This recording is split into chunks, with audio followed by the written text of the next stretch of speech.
For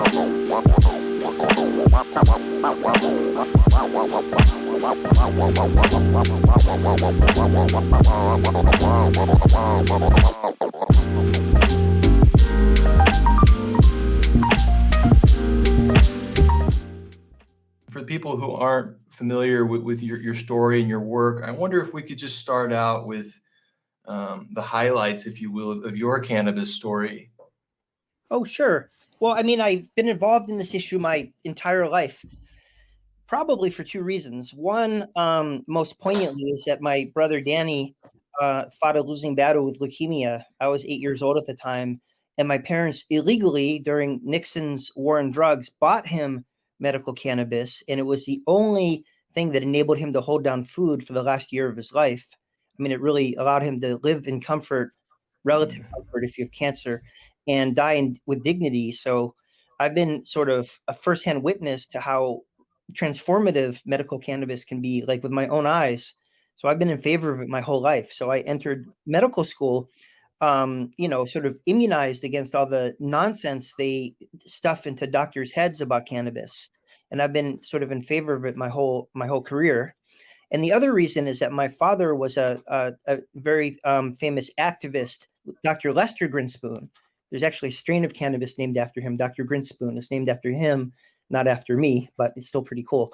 And he wrote the book Marijuana Reconsidered in 1971 that really argued very strenuously and scientifically in favor of legalization. And he dedicated the last 50 years of his life toward the legalization movement and made a lot of progress.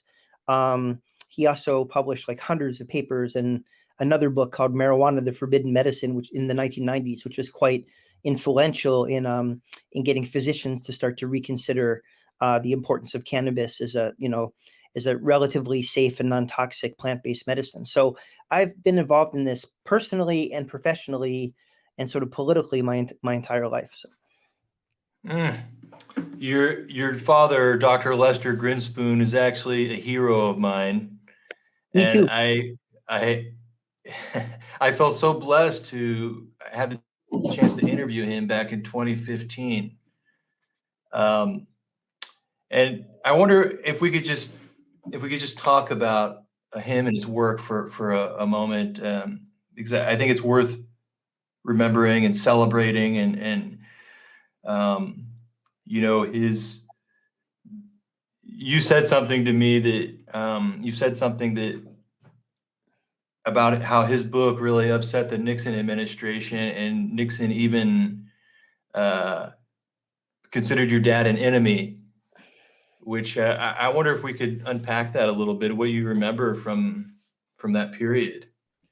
Well, Nixon had that famous quote, Christ, what's wrong with the Jews? They're all in favor of legalizing marijuana. And that was clearly referring to my dad, because this really smart reporter at the Boston Globe did a Freedom of Information Act and got Nixon's briefing, and he circled my dad's name and said, "This clown is far to the left," when there was a briefing, Nixon's daily briefing, about my dad's book, Marijuana Reconsidered, which was getting a lot of attention. It was reviewed on the front page of the New York Times Book Review in as positive terms as a book can possibly be reviewed, which is pretty remarkable, because at that point, the 12% of Americans believe that cannabis should be legal. Now it's like 69%.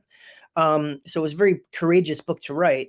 And, Nixon at that point was really trying to fan the flames of his war on cannabis. So the last thing he wanted was this really intelligent, sort of charismatic psychiatrist at Harvard coming out with a popular, readable, and like immaculately researched and argued book, arguing that what's dangerous is criminalizing cannabis, not necessarily cannabis per se. So it didn't go over that well with Nixon. It went over very well with a lot of other people, but just not with that particular person. So. Yeah, there's a special place on my dartboard for Nixon photos. That's a joke. I don't have a dartboard.